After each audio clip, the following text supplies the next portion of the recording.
All right, let's dive right into this explainer. Today, we're going to try a pretty radical thought experiment. Imagine for a second we just pulled the plug. Cut the invisible digital threads holding modern society together. What does our world actually look like when we completely strip away its digital backbone? Think about your typical Tuesday. You wake up, you commute to work, you unwind at night. Now, try doing all of that completely without the web. No morning doom scroll, no getting instant answers in milliseconds, not even those phantom buzzes in your pocket. It's wild to think about how drastically we'd have to rewire literally everything we do. So let's set our baseline with part 1, a world without the web. Okay, so when we talk about the internet, we're really talking about the ultimate global connector, right? A massive system for rapid data exchange. Taking it away isn't just about losing your favorite apps, it fundamentally fractures how information itself moves. We'd basically be slamming the brakes on human communication and sending it backward by decades. Which brings us to part 2, daily life and communication, moving from instant back to analog.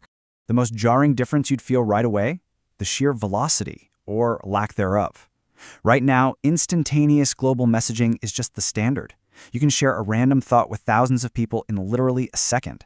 But without that, we're forced back into a very deliberate, analog pace. We're talking the slow, intentional rhythm of landline phone calls, actual handwritten letters, and, talking face-to-face. And that creates this massive domino effect on our daily routines. Without a feed to endlessly scroll, your social circle suddenly shrinks down to your immediate physical geography.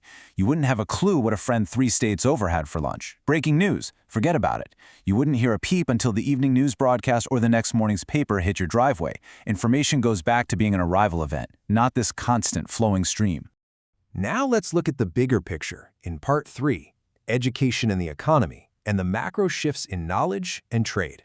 Think about schools. We'd see a total 100% return to brick-and-mortar learning. All those digital courses and global platforms? Gone. Zero.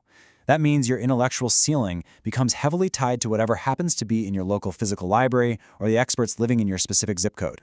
In the economy, talk about a massive transformation. The complete wipeout of e-commerce brings us right back to the absolute dominance of Main Street, localized business models. You can't just click a button and get a hyper-niche product shipped from overseas. Global supply chains and international trade would fundamentally rewind. The exchange of goods would just slow way down. Moving on to part 4, entertainment and technology. Get ready for slower progress and scheduled fun. Our downtime changes completely. We lose this whole culture of endless, on-demand streaming where you are the TV executive. Instead, we're right back to rigid, scheduled broadcasts. You're physically tuning in for a specific radio hour or waiting around for the morning paper delivery. Entertainment goes back to being an appointment you have to keep rather than a giant buffet you can just pick from at random. But honestly, the biggest, most critical takeaway here is the severe bottleneck on tech development. Without our digital backbone, innovation slows to an absolute crawl. Scientists and researchers can't just seamlessly swap datasets or brainstorm across borders in real time anymore. Progress gets trapped in these isolated local pockets. We'd be entirely dismantling the globally connected hive mind that drives almost every modern breakthrough we have. So, let's weigh the pros and cons. In part 5, the social trade-offs. Culturally, this is actually super fascinating. We would almost certainly see incredibly strong, tight-knit local communities make a huge comeback. Because you're interacting almost entirely with the people physically around you, those local bonds get incredibly deep. But, and it's a big but, the cost is steep. You lose so much global awareness. The human experience gets super deep locally, but incredibly narrow globally.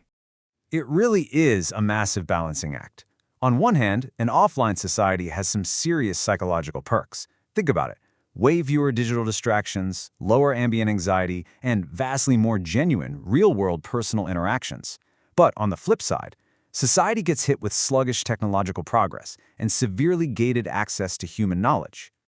Ultimately, to pull all this together, the internet didn't just give us convenience. It literally built the architecture of modern life. An unplugged world would absolutely be simpler, quieter, and deeply rooted in local community.